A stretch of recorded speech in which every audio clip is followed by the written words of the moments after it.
Kapag may pabida-bida kang katrabaho, swertein mo yan, ha? Kasi mababawasan ang mga trabaho mo. Magaling yung unggoy nene. Gusto niya apuin lahat ng mga trabaho dyan. Hey, bigay nyo na. Bida-bida eh. Pwede gawin yung bida. Ayaw mo pa nun.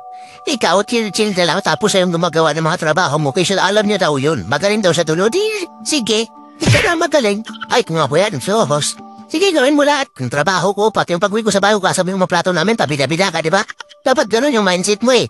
Imbes na magalit ka sa mga pabida-bida, mahalin mo yan sila.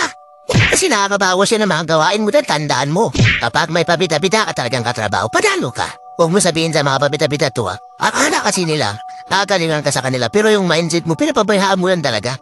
Kahit na kaya mong gawin yun, sige pabida kahit paggawa mo. Para mabawasan yung trabaho mo, sino naka-mindset ngayon? Pwede sabihin sa mga pabida-bida to, baka kamay babuking tayo, sikreto natin ba?